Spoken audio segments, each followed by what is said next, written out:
wananchi wa Kirinyaga, Moriega Renge, Your Excellency, the fourth President of the Republic of Kenya, and my party leader, Your Excellency, Vice President Kalonzo Musyoka, Your Excellency, Deputy President Gachagua, my brothers who are all here today, my dear sister, Mother Karua, my brother, Mr. Speaker, my brother Wamalwa, my brother, Your Excellency Orengo, and Mheshimiwa Leni Kivuthi. I'll be very brief. First of all, Your Excellency, Senator Karaba, vile Wakangara alisema hapa, alikuwa kiongozi wa Jubilee. He was working very closely with us in Jubilee. Truth be told, we were supposed to be here this week to open the new Jubilee office, as said here. Kwa sababu hiyo, kwanza viongozi wa kitaifa wa Jubilee wote tumeandamana, tumekuja hapa kusema pole, tukiongozwa na wewe kama kiongozi wa chama chetu. Kwa hivyo ningewaomba tu msimame viongozi wa Jubilee wale wamekuja kutoka headquarters. National Chairman wetu Mheshimiwa Kemosi ndio huyu. Our Secretary General, the Honorable Moitareli Olekenta from Narok. Our Vice Chairman Mheshimiwa Murathe ndio huyo. Na viongozi wengi wa Jubilee, hata wale wa Kirinyaga ambao mko hapa. Bwana Wakangara, ningependa kusema kwamba vile uliuliza, majaliwa ya Mwenyezi Mungu, ngoja tumalize haya maneno na familia. Baada ya wiki moja ama mbili tutarudi pande hii kukamilisha ile kazi mzee alikuwa ameanza ya chama na mipango mingine ya kuongea na viongozi wa pande hii. Pili, ninawashukuru viongozi wa Kirinyaga ambao mko hapa.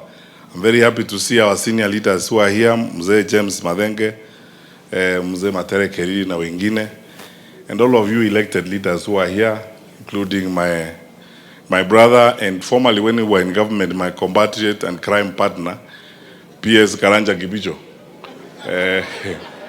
Ndio tulikuwa na yeye katika interior. We were being accused of everything going wrong, and so on. So these days we smile when we look at some of the things that happen around in this country and how it's difficult for some people to do even the simplest thing a government can do on earth.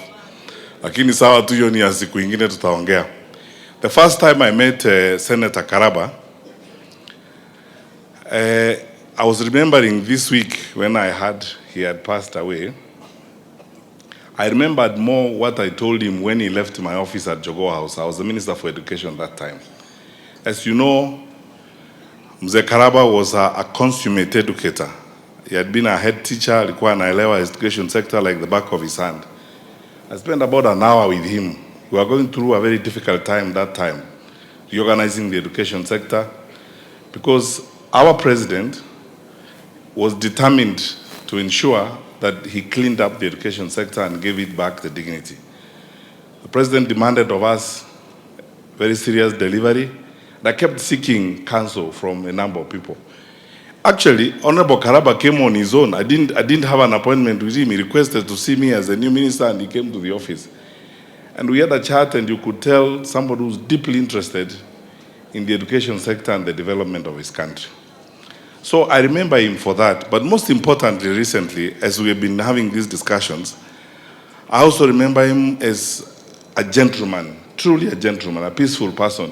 Tumekuwa kwa mkutano na watu wengi, hata mkiongea na Mheshimiwa Karaba katika mambo ya siasa, he doesn't even have a tinge of bitterness.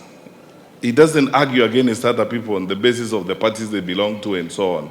A very peaceful person and a good leader. So, as Desmond Tutu once said, every life a lesson. The lesson we draw from this senator is about practical, sensible leadership. And Mama, we have come to say pole to you and the family. May the Lord comfort you and guide your family as you go forward. My brother, who was elected to walk in the footsteps of your father, may the Lord bless you and guide you. The only request I have to make is this, and I said earlier when we had an opportunity. Nilisikia hapa kiongozi wa kanisa akisema kazi ile Mheshimiwa Karaba alikuwa anafanya. na viongozi wa Kirinyaga wale ambao mko hapa, my sister Gacheri, Senator Mulago, and my dear sister Mother Karua, Mheshimiwa, when you organize yourselves to see what it is we can do to honor this wonderful leader, please count us in. We'll be willing to work with you.